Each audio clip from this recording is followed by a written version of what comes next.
Is your favorite superfood secretly doing more harm than good? Let's talk about avocados, the creamy, nutrient-packed fruit that's taken the health world by storm. With over 8 pounds consumed per person each year in the US alone, it's clear they've earned a spot in many diets. Packed with potassium, fiber, and heart-healthy monounsaturated fats, avocados are often praised as a nutritional powerhouse. But here's the catch. If you're making one of these 6 surprisingly common and potentially harmful mistakes, your beloved avocado habit could be doing more damage than good. Be subtly harming your health despite their outstanding nutritional profile. The paradox is startling. Millions of people grab for avocados because they think it's one of the best dietary options. Please let me know where you're coming from today before we begin.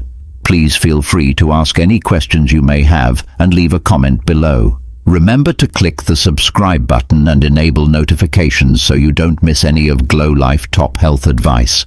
And I want to know whether you're with me. If you're now watching, if this video resonates with you, type 1 in the comment section. If not, type 0. However, many people are unknowingly putting themselves at risk for anything from severe allergic reactions to stomach issues. Avocados have become so popular on social media that people are obsessed with them with little knowledge of the possible drawbacks. People are spreading them on toast, adding them to smoothies, and even putting them in desserts. Hi there, this is Barbara O'Neill. I've studied nutrition and food safety for more than 10 years, and avocados are a prime illustration of how even the healthiest fruits can turn toxic when eaten improperly. You see, a food's naturalness or nutrient content does not necessarily indicate that it is suitable for everyone or that more is always better. We're going to reveal 6 typical avocado-related mistakes people make today. All of them are supported by peer-reviewed research and may be subtly compromising your health objectives, or worse, endangering your health. Now, click that like button if you're prepared to discover how to properly consume this amazing fruit and reap its advantages without stumbling into any hidden pitfalls. Do you consume avocados every day, every week, or are you a fan of guacamole? Please share your thoughts in the comments below. Let's examine how to use this superfood to support rather than contradict your body. Let's start with the first error, which is to overlook the concealed toxin, which is persin exposure. The majority of people are unaware of this. The natural fungicide persin is found in every part of the avocado plant. It is a component of the plant's defense mechanism and is present in far greater amounts in the leaves, bark, pit, and even the skin than in the flesh that humans usually eat. Persin is still present in trace amounts in ripe fruit, although most people believe the levels to be safe. Why should you care now? Avocado extract was shown to damage human white blood cells' DNA in vitro in a lab study that was published in toxicology publications. Put another way, this substance had genotoxic effects or harm to genetic material in cells that were exposed to it in a petri dish. Don't panic just yet. This does not imply that guacamole will cause cell mutations. Although the liver in particular is very good at processing these kinds of substances, long-term regular ingestion raises serious concerns, particularly for those who have liver diseases or sensitivities. The effects of persin on animals are more worrisome. It can result in breathing problems, a fast heartbeat, and even death in birds. Excessive dosages have been associated with heart issues and mammary gland irritation in mammals such as goats and horses. Individual susceptibility varies, even though humans are more resilient on average. The lesson learned. Even if they are powdered or made into a tea, never consume avocado leaves, bark, or seeds. If you eat avocados on a regular basis, think about doing a 5-day on, 2-day off cycle to give your body a rest. You should also be aware of symptoms like chronic weariness, gastrointestinal problems, or skin flare-ups, as these could be your body's warning signs. The calorie trap, overindulging in avocados, and inadvertent weight gain are the following 2 mistakes. Avocados have a superb reputation in the wellness world, and with good reason, when healthy becomes too much. However, there is a startling reality hidden behind that health halo. They contain a lot of calories. With about 320 calories per large avocado, it's easy to eat too many without noticing. This is when things become complex. Although avocados can help people manage their weight, this advantage depends only on portion size, which many health-conscious diners fail to consider. Studies actually paint a more nuanced picture than the majority of social media posts indicate. In one study, participants who consumed 1 avocado daily for 6 months were tracked by the Journal of the American Heart Association. The outcome: no increase in weight. However, that does not imply that more is preferable. It simply indicates moderation is effective. People who ate avocados tended to weigh less, according to the Adventist Health Study, another extensive study. Here's the catch, though.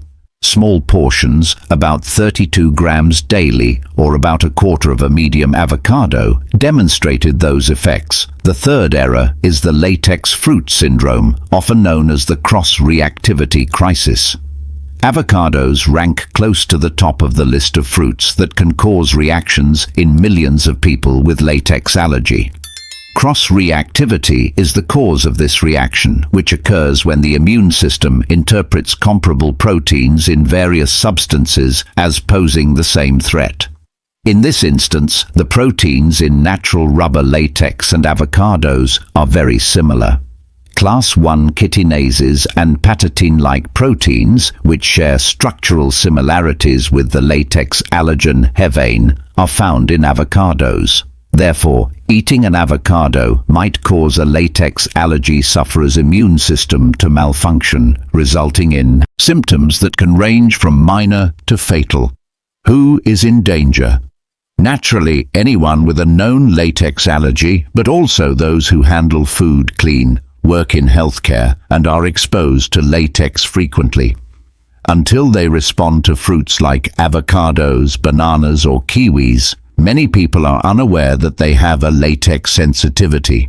Initial symptoms may include localized rashes, lip, tongue, or facial swelling, and stinging or tingling in the mouth and throat.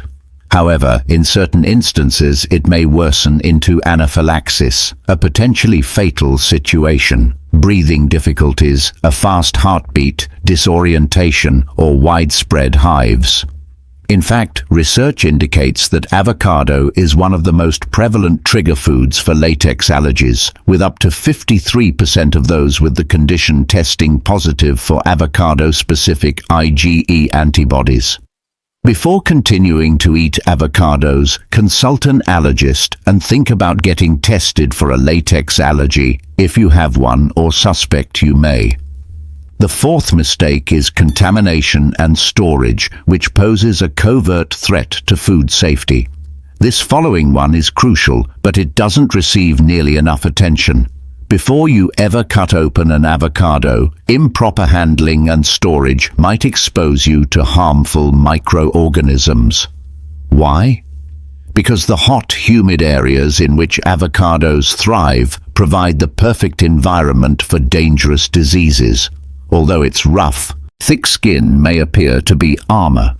It really contains microscopic cracks where germs like Salmonella, Listeria, monocytogenes, and E. coli can grow. Even worse, the majority of people don't wash avocados before eating them. That is an issue. The knife can transfer bacteria from the skin surface directly into the flesh when it cuts through it. The FDA and other food safety organizations have issued warnings about this. Actually, testing on supermarket-sold avocados has shown that the pulp and skin are contaminated. The danger of bacterial infection increases significantly if the fruit is not adequately cleaned or is kept for an extended period of time after cutting. Here are some tips for lowering your risk. Even if you choose not to consume the skin, always rinse avocados under running water and give them a little scrub. Make sure the cutting surface and knife are clean. After cutting, Put it in the refrigerator right away and eat it within a day or two.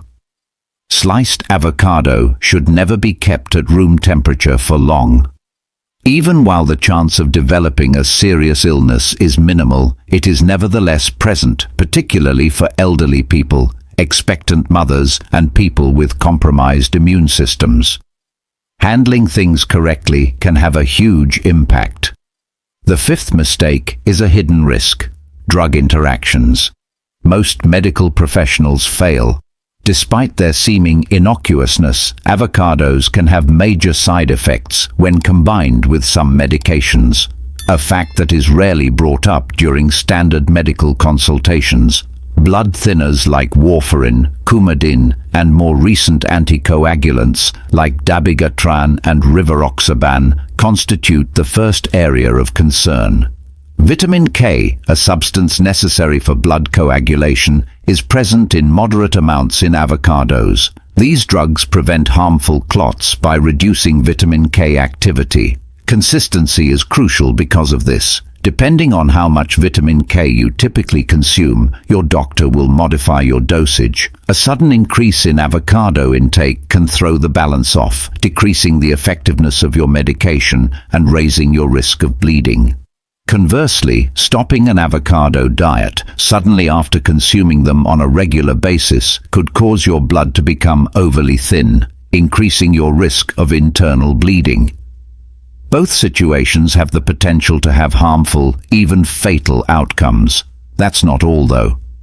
With around 975 milligrams of potassium per cup, much more than bananas, avocados are also a potassium powerhouse. This can become an issue for patients using drugs such as potassium-sparing diuretics like spironolactone, AC inhibitors like lisinopril, or ARBs like losartan. Blood potassium levels are already elevated by these drugs. Overconsumption of avocados can lead to hyperkalemia, a condition in which potassium levels rise severely. Muscle weakness, nausea, and irregular pulse, and in extreme situations, cardiac arrest are among the symptoms. For those who are managing type 2 diabetes in particular, there is a third issue. Dietary fiber, which is typically beneficial, is abundant in avocados. However, in this instance, it may impede the absorption of oral diabetes drugs, thereby decreasing their effectiveness. The outcome: blood sugar levels that are more difficult to manage, even when taking your medication as prescribed.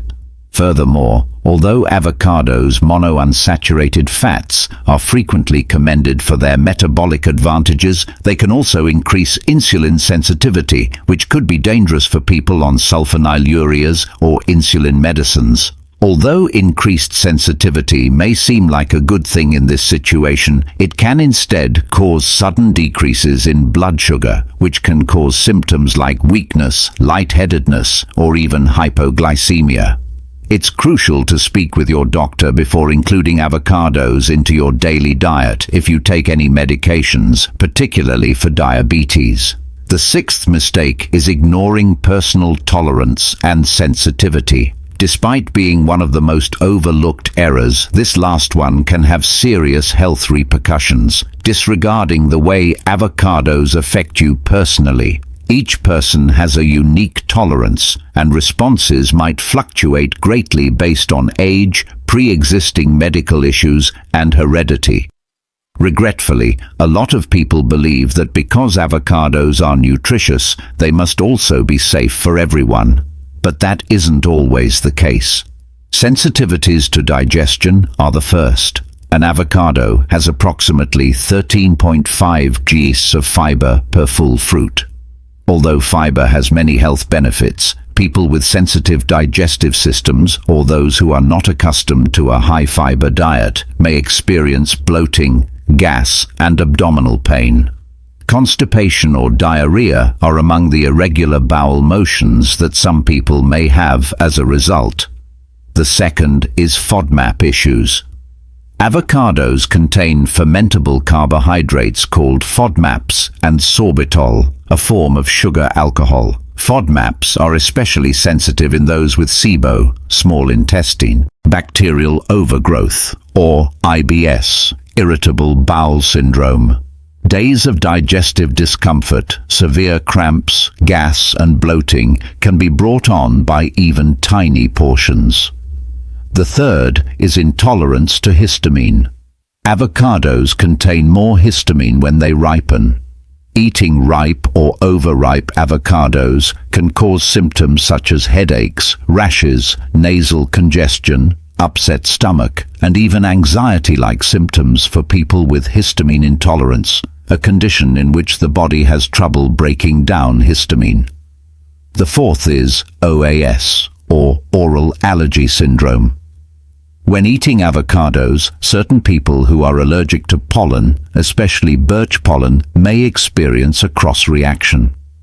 Oral allergy syndrome is the term for this ailment, which usually causes swelling, tingling, or itching in the mouth and throat.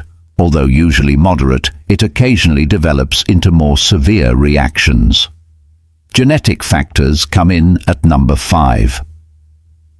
The way your body reacts to specific substances in avocados can vary depending on your genetic makeup. For instance, some people may have different enzymes that impact how fat is metabolized or increase their sensitivity to plant-based substances like pinene, which is also present in herbs and pine nuts. This implies that although one person may flourish on avocados, another may have discomfort, bloating, or sluggishness after consuming the same amount. 6. Alterations brought on by aging. High-fat foods like avocado are more difficult to digest as we age because our bodies naturally produce fewer digestive enzymes. When taken in excessive quantities or on an empty stomach, this may cause gastrointestinal heaviness, nausea, or slowed digestion. How to recognize sensitivity. Self-awareness and tracking are crucial. Note what you ate, how much you ate, when you ate it, and any symptoms you experienced over the course of the next 24 to 48 hours in a basic food journal. This will enable you to identify trends and modify your consumption as necessary. The advantages come next when carried out correctly. You may be asking yourself if avocados are still worth the money after reading about these 6 significant errors. Yes, without a doubt, provided that you use them sensibly and sparingly. Avocados are still among the healthiest, most nutrient-dense foods you can eat. It has been demonstrated that its monounsaturated fat content, oleic acid, lowers LDL or bad cholesterol and raises HDL or good cholesterol, which are important components of cardiovascular protection. Indeed, a comprehensive analysis revealed that eating avocados on a daily basis was linked to a 16% to 22% lower risk of heart disease and coronary artery disease. Avocados, which contain about 1,000 milliliters of potassium per cup, also assist in controlling blood pressure and balancing sodium consumption, which is a significant advantage for people who are at risk of hypertension. However, because of the potassium concentration, as was previously mentioned, persons using specific heart drugs should speak with their doctors. Antioxidants like lutein and zeaxanthin, which are uncommon substances that promote eye health, lessen oxidative stress, and may guard against age-related vision loss, are also abundant in avocados. It has been demonstrated that these nutrients, which are concentrated in the retina, can lower the risk of age-related macular degeneration, one of the main causes of visual loss. Avocados, however, not only provide nutrients, they also facilitate increased absorption of those nutrients. Avocado's capacity to improve the absorption of fat-soluble vitamins A, D, E, and K, as well as carotenoids from other foods, is among their most underappreciated advantages. According to research, compared to salads without any fat source, adding avocado to a salad can boost the absorption of carotenoid pigments by 3 to 5 times. What is the optimal quantity then? 1/3 to half of a medium avocado, roughly 3 to 4 times a week, is the sweet spot for avocado eating for most people. This sum is the ideal ratio for maximizing the advantages and lowering any possible hazards. Let's move on to implementation. Now that you are aware of the advantages and disadvantages of eating avocados, developing a customized long-term plan that fits your particular health profile is the aim here. First, establish a baseline for health. Before incorporating avocados into your diet on a regular basis, consider any allergies, medical problems, or prescription drugs you may be taking. Consult your physician or dietitian first if you have known food sensitivities, diabetes, or high blood pressure. Although avocados are high in nutrients, they may have unanticipated interactions with drugs or underlying medical issues. Second, introduce it gradually. Start out cautiously if you've never eaten avocados on a daily basis. Every other day, start with only a few slices, about 1/4 of a medium avocado. Pay attention to your body's reaction. Within 24 to 48 hours, record your food intake and any physical complaints in a basic food journal. This aids in the early detection of concealed sensitivities or tolerance levels. 3. Give food safety first priority. Handling must be done safely. Even if you are not going to consume the peel, wash the entire avocado in cold water before slicing. To prevent cross-contamination, use sanitized cutting boards and knives. Cut avocado should be refrigerated right after and eaten within 2 to 3 days. Avocado slices should never be kept at room temperature for longer than 1 hour. Don't overeat. Start by using a kitchen scale or measuring devices to determine what constitutes a healthy portion. About 80 to 100 calories are found in 50 gram or 1/3 of a medium avocado. Even eating too many healthy fats can interfere with medication or cause weight loss objectives to halt. 5. Alternate how much you consume. Try following a rotating schedule, such as 3 days on and 2 days off, instead of eating avocados every day. This helps avoid accumulation or sensitivity problems over time and allows your body time to metabolize bioactive chemicals. Recap 6 crucial errors to steer clear of. Let's take a quick look at the most common mistakes individuals make when eating avocados. Exposure to persin, disregarding the inherent plant toxicity found in seeds, leaves, and skin. Overconsumption of calories, disregarding the high energy content of avocados and excessive portion sizes. Latex cross-reactivity, failing to recognize the connection between latex allergies and avocado. Bacteria can form when chopped avocados are stored improperly, leaving them at room temperature. Medication interactions, ignoring how blood thinners, potassium levels, and diabetes medications are affected. Disregarding personal sensitivity and the way that avocados affect your body differently. Last words, when savored properly, avocados are a nutritious powerhouse that may be consumed safely. Although there are risks, avocados can be a wise and healthful food option if you know what to look for and follow the proper practices. They provide a multitude of advantages when consumed in appropriate amounts, kept in a secure environment, and customized to meet your body's requirements, from enhanced food absorption to cardiovascular support to even superior vision. Have you been unknowingly committing any of these avocado errors? Have you ever experienced symptoms that were previously inexplicable? Leave a comment below with your experience. Someone else might benefit from your story. If this information was useful to you, please don't forget to hit the like button and subscribe so you never miss future updates on evidence-based nutrition. Let us know where you're tuning in from. Drop your country in the comments. And if you know someone who loves avocados, share this video with them. You just might help them avoid a costly health mistake. We truly appreciate your time and support. Now, let's get started. In our next episode, we'll uncover the surprising pros and cons of another popular superfood. Stay tuned.